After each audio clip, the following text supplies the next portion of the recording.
จากนั้นพญาได้สร้างหอโอ่งใบละหนึ่งเพื่อเป็นบอนป้องคนให้ยักษ์กินตามสัญญาสิ่งจะจับเอาแต่นักโทษอาหารมาให้ยักษ์กินแม่จะบอก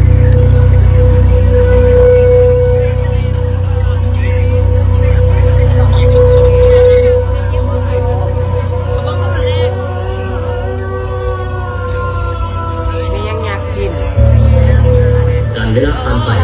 นักโทษอาหารที่จะส่งไปเป็นอาหารให้ยักษ์ก็บ่มีอีกแล้วต่อมาได้จับส่งนักโทษสถานเบาเพื่อป้อนยักษ์และบ่นานจำนวนนักโทษสถานเบาก็หมดเส้นกันพญาจึงประกาศหาผู้เสียสละชีวิตเพื่อเป็นอาหารให้ยักษ์ก็มีผู้เสียสละจำนวนหนึ่งมาอาสาสมัครเป็นอาหารให้ยักษ์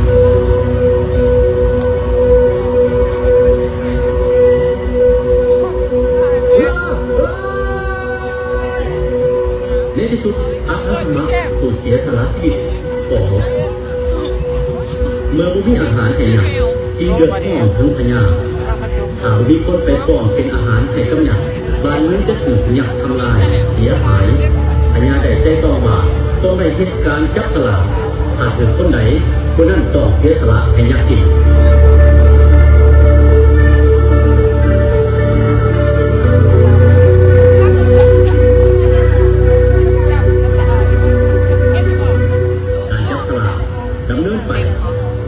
ทุกคนที่จับสลากคือต่อปฏิบัติตามต่อมาวันหนึ่งพญาคือจับสลากได้พระองค์ได้ใจตรองว่าถึงตนจะเป็นกษัตริย์ผู้มีอำนาจแต่ก็ต้องรักษาสัจจะคือต่อปฏิบัติตามที่ได้ตกลงเอาไว้จึงได้เฮ็ดเอิ้นมเหสีและนางสีดาผู้เป็นลูกสาวมาหาตนเพื่อกล่าวอำลา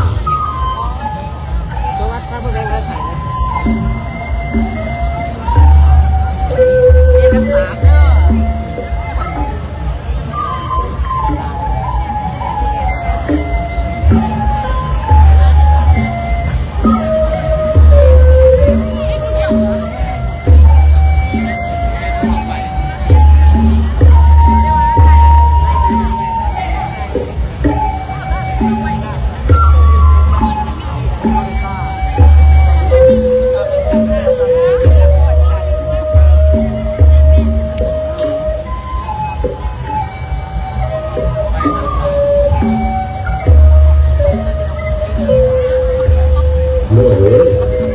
อะไรก็เห็นหน้าโตไปเป็นอาหารของทัพยักษ์แล้วค่อยโยมถ้าลูกศิดานี้ไปอยู่บนอื่นเพื่อความปลอดภัยหรอโอ้เราที่แต่หนึ่งก็ได้หรอมันเป็นความคุ้มเงินของน้องความคุ้มโลกของน้อง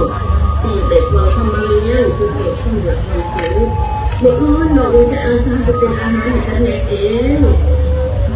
เสด็จพ่อเสด็จแม่ถ้าลูกสาวไปถูกลูกเข้าบ้านนู่นข้าพระองค์ให้ดูหน่อยดูแม่ไปฝากประชากรลูกก็จะกลายเป็นคนอัตตาลูกต่อพ่อต่อแม่ลูกเพราะอาสาสมัครไปเป็นอาหารให้กับเนื้อพ่อให้พ่อกับแม่ข้าไปฝากประชากรนี้จะอยู่บนอื่นหรอดูสิล่ะพ่อกับแม่บ่รู้หรอพ่อให้พ่อกับแม่เสียลูกสิล่ะมันตั้งใจใหม่เลยให้กับพี่ต้องตั้งใจต้องอยู่ก็ได้แล้วดูสินะเกิดซาเป็นลูกที่เสียสละหลายโผล่เลือกข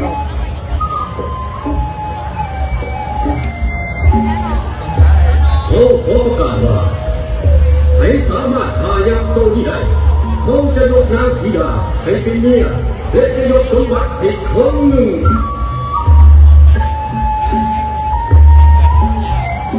กดที่แอวเลยว้าวพอออกเหยียบขากอก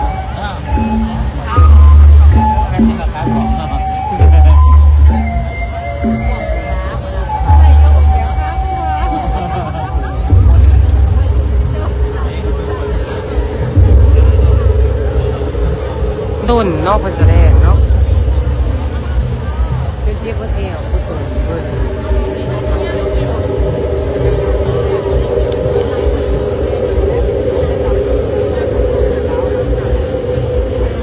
ไม่ใช่อีก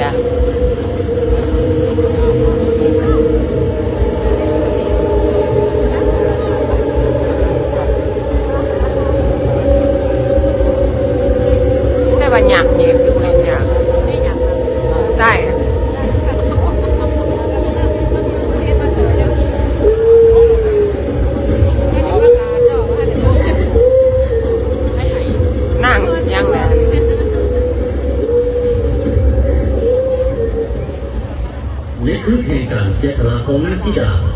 ขณะรถหาให้ยักกินนั่นได้มีข้าวคัดนามจากสวนอีนายาอยู่ดินผู้ยอดห่วยพาแต่เพิ่งเดินผ่านมาและได้ยินเสียงห้องไห้ของนางสีดา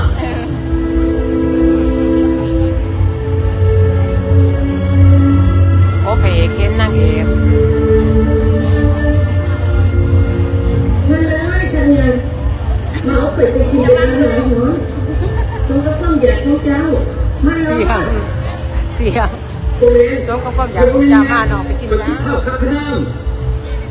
จะไม่หนีหนีไปอยากจะจับตัวเจ้าไปกินหนีไปเดี๋ยวนี้ ำไปดูไปไปจะช่วยเจ้าไปถึงจะกิน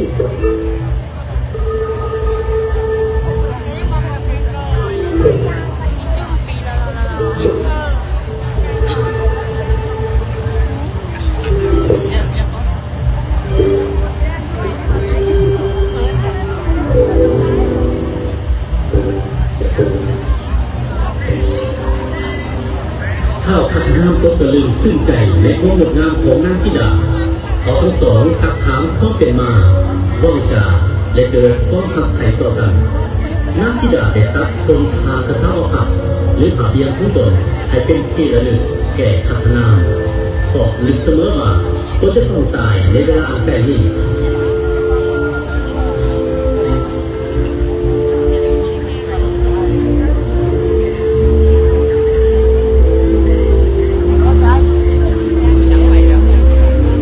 ฮอดประสานแล้วจะไม่ฮอดประสานได้ที่ฮอดเลย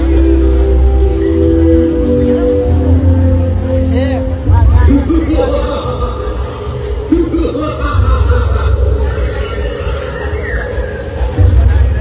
ือที่สามในโชว์ของเขาผ่านมามีคนมาให้กินเยี่ยมคนเดียวมาวันนี้มีคนมาให้กินปาเดียวสองคนไอ้กินเสื้อเขามือนี้จะมาตายในมือของใคร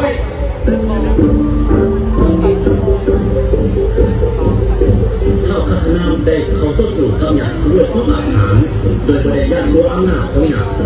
สงครามการทุกส่งระหว่างมนุษย์กับหยัดได้กำลังอยู่ข้ามภาพเครื่องบินและอากาศเป็นสิทธิ์ข้าวคัดน้ำเป็นเรื่องโคตรหยัดทุกด้านด้วยการใช้ดาบเป็นสิทธิ์ทางพวกหยัดรักกระเด็นไปอยู่แค่หนองหยามา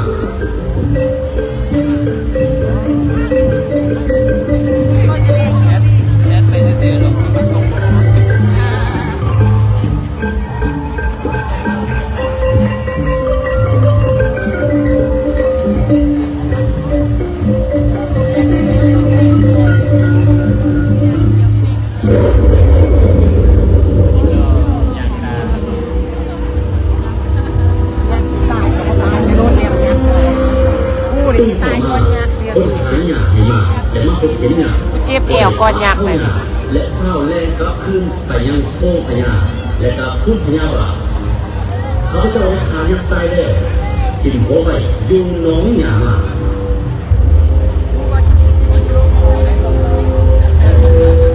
โอ้พญา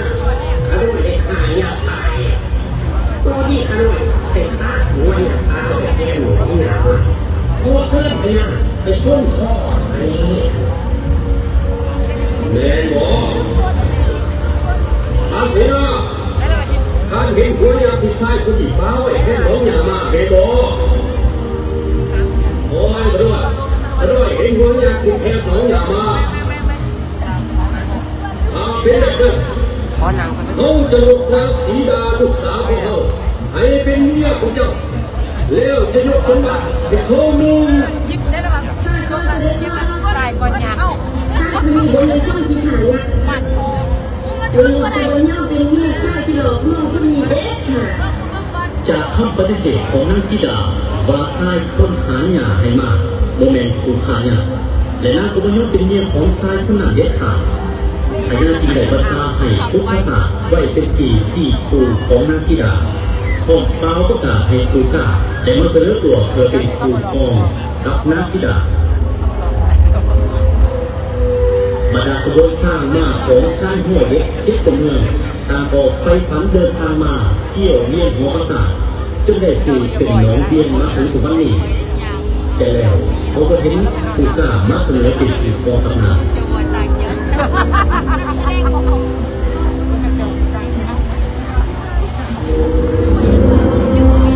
ายพญาโดยผู้ว่ายังยกเทียนไส้ของข้าอยู่กับแม่งาเจ้าสวนที่แต่งเสนาเป็นนักตัวแอนซิดาสี่คู่แต่หากพัฒนาได้ปฏิเสธที่เป็นอย่างมาพญาที่ได้สร้างและสารลดคำไปด้วยเอา ตายเนี่ยมันที่ก่อนที่ตายเลยนี่อยากตายเลย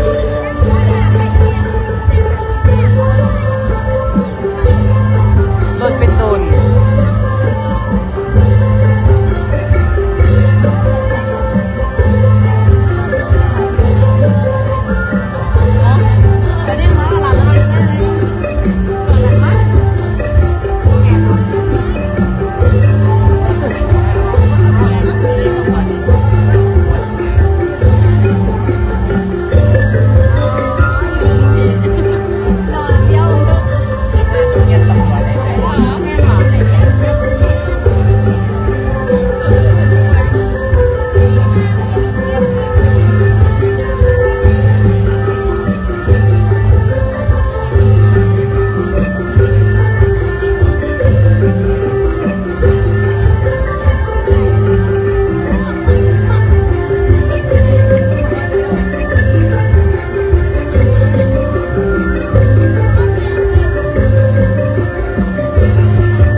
บอย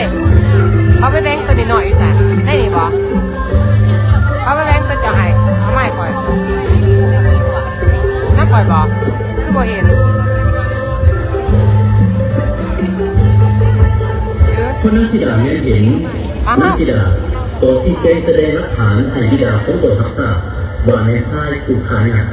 โดยในไส้ข้างในนำเอาส่วนพาเบียมที่นั่งตักไห่ในขึ้นนั้นมาแปะเข้ากันมันไหนนองเอามาแปะนักศิลาก็บอกแจ้งแสดงออกเป็นหลักฐานเสริมผ่าเอามาแปะแทนเดียวโดยแท้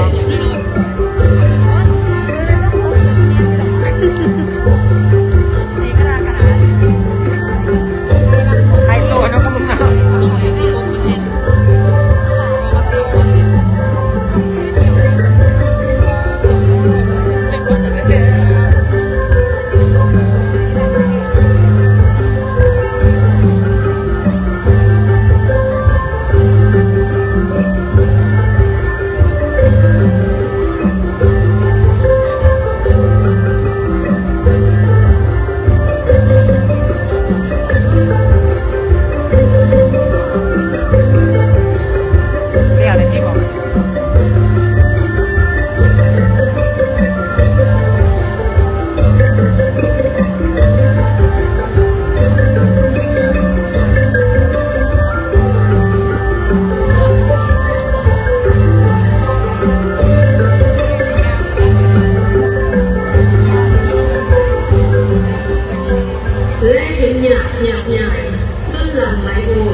ปูโตตามตีตา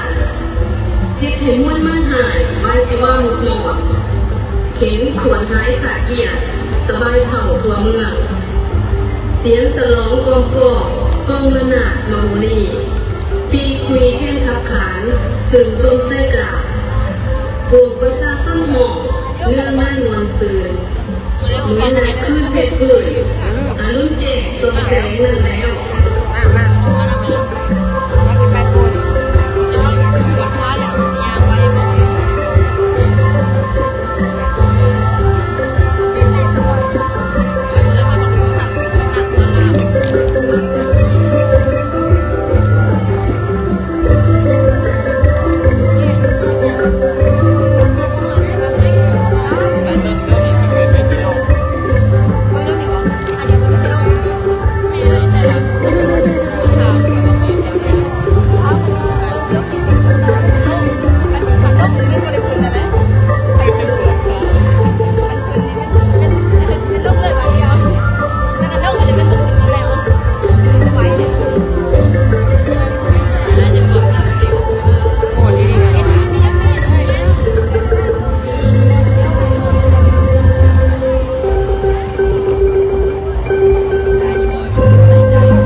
อนเอว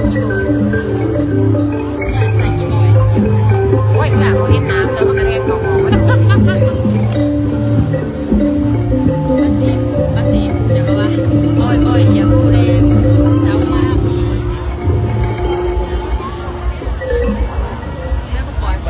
แดดตีหรอ วัฒนธรรมในไม่เกี่ยวให้ได้บอกสารภาพภาษาที่ไทยภาษาสุรา ทายปลูกทายปลูกเอามีการแหวนนอก และสารสาเดศาที่เรียนดินจิตโมทั้งหลังผู้เดียวกันโดยผู้เสือทั้งหลัง เขาได้เขาไว้ของนั่นเลยเขาทำไรเป็นเดี๋ยวเขาไม่ได้จะจูดผู้วันเขากระโจมโอ้จะปลูกอะไรครับ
เขาออกมาเบิดทุกตัวละครเลย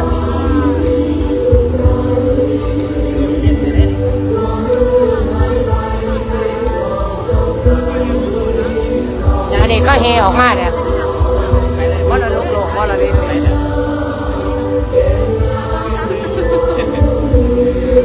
งามเนาะอยู่นี่เนาะ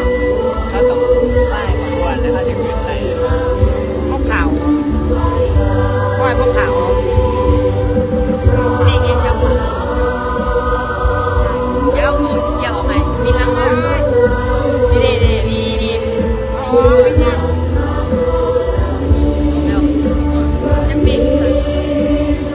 ตัวนี้งามๆไม่ค่อยเห็นตัวนี้งามๆว้าย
แต่สิ่งที่ไม่เป็นธรรมชาติและผู้อยู่อย่างไม่มีพระจากหายหนัก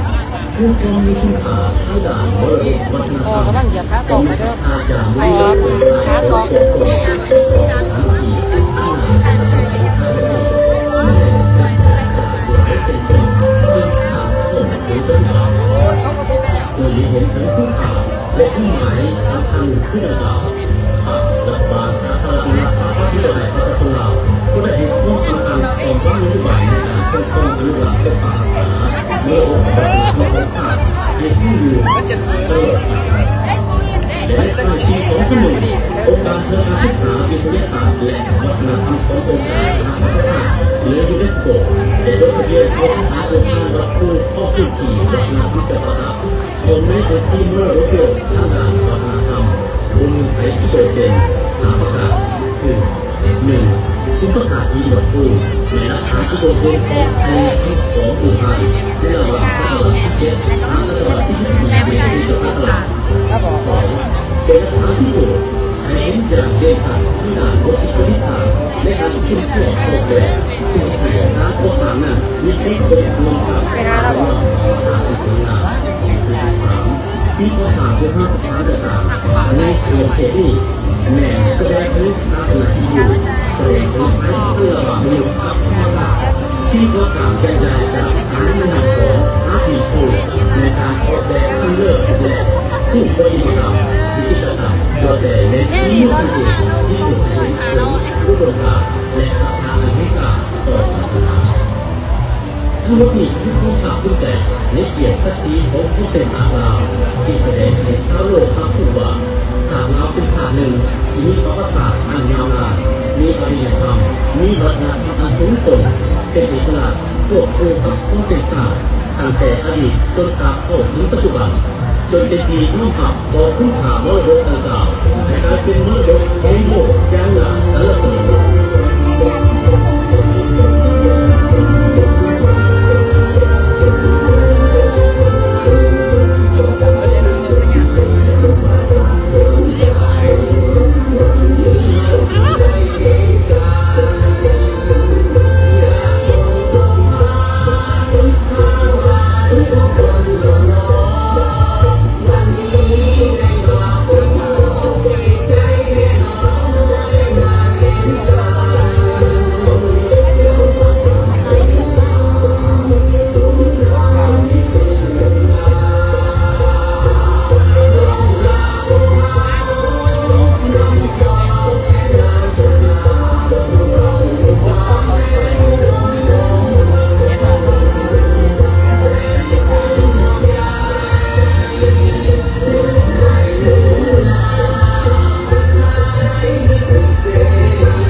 จูดผู้ด้วยเป็นยักษ์นอกเขาเด็ดเขาจูดผู้ด้วยนะพุทธภาพเลยจะเป็นง่าลายคน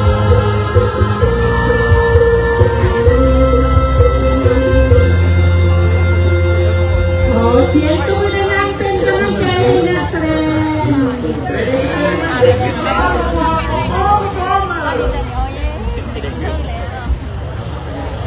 และเมื่อห้าปีภาษาที่มาพูดโดยการยอมย่อให้เป็นโลก อันที่สองเลือกตามโอ้มันจะเป็นง่าป้ายเลือกตามอันที่สองกุมภา เป็นสื่อผู้สาธารณะภาษาที่ปไตยภาษาของเราตลอดไป อย่าลืมไปเลือกตามวันที่2 กุมภาพันธ์ 2022 ส่วนผู้จัดการสนับสนุน